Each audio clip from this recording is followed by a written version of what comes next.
नमस्कार दोस्तों, स्वागत है आपके अपने चैनल ध्येय टीवी पर। आज हम बात करेंगे कर्नाटक के मुख्यमंत्री सिद्धारमैया से जुड़े एक बड़े मामले के बारे में, जिसे मूडा स्कैम कहा जा रहा है। कर्नाटक हाई कोर्ट ने इस मामले की जांच को हरी झंडी दे दी है। तो चलिए समझते हैं इस पूरे केस को सरल भाषा में। सबसे पहले समझते हैं मूडा क्या है। मूडा एक सरकारी संस्था है जो मैसूर शहर के विकास का काम करती है। ये 1988 में बनाई गई थी। इसका काम है शहर को बेहतर बनाना, लोगों को सस्ते घर देना और नए इलाके बसाना। अब बात करते हैं विवाद की। दरअसल मूडा ने एक योजना शुरू की थी जिसे कहते हैं 50-50 योजना। इसमें अगर किसी की जमीन सरकार लेती है तो उसे बदले में विकसित जमीन का आधा हिस्सा मिलता है। ये योजना 2009 में शुरू हुई और 2020 में बंद हो गई। लेकिन कहा जा रहा है कि योजना बंद होने के बाद भी मूडा ने कुछ लोगों को फायदा पहुंचाया।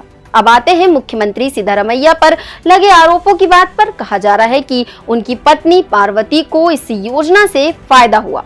आरोप है कि पार्वती की करीब 3 एकड़ जमीन मूडा ने ली और बदले में उन्हें एक महंगे इलाके में 14 प्लॉट दिए।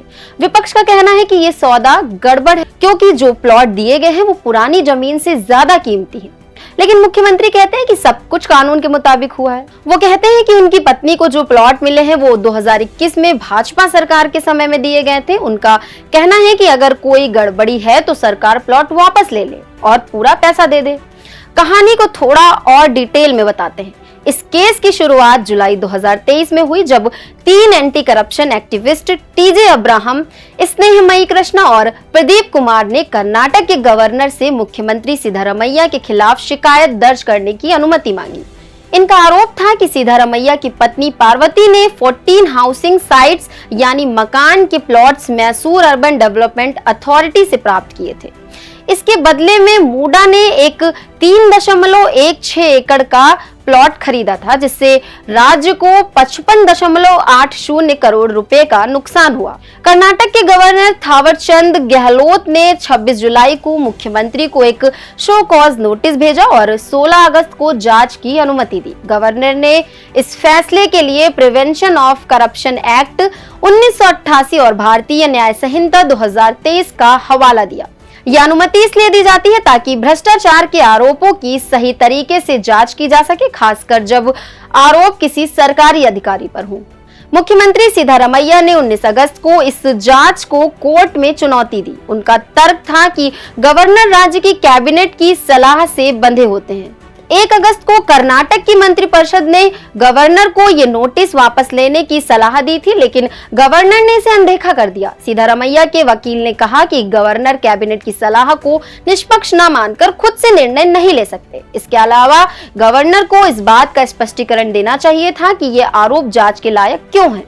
कोर्ट ने इस मामले में यह निर्णय दिया कि गवर्नर के पास विशेष परिस्थितियों में जांच की मंजूरी देने का अधिकार है। कोर्ट ने कहा कि प्रिवेंशन ऑफ करप्शन एक्ट के तहत ये जरूरी नहीं कि केवल पुलिस ही इस तरह की जांच की अनुमति मांगे, बल्कि कोई भी आम व्यक्ति भी भ्रष्टाचार के आरोपों की जांच के लिए गवर्नर से मंजूरी मांग सकता है। कोर्ट ने यह भी कहा कि इस केस से गवर्नर ने सोच समझकर और कानूनी प्रक्रिया का पालन करते हुए फैसला लिया था, इसलिए ये मामला असाधारण श्रेणी में आता है और मुख्यमंत्री के खिलाफ जांच की जरूरत है। अब कोर्ट के इस फैसले के बाद मुख्यमंत्री सिद्धारमैया के खिलाफ जांच प्रक्रिया फिर से शुरू हो जाएगी। जो अंतरिम आदेश 19 अगस्त को लगाया गया था वो अब लागू नहीं होगा। तो दोस्तों, ये था पूरा मामला कर्नाटक के मुख्यमंत्री सिद्धारमैया से जुड़े मूडा स्कैम का। इस मामले का क्या परिणाम निकलता है ये आने वाले समय में पता चलेगा। अगर आपको ये वीडियो पसंद आया तो इसे लाइक करें, चैनल को सब्सक्राइब करें। मिलते हैं फिर अगले एपिसोड में, तब तक के लिए धन्यवाद।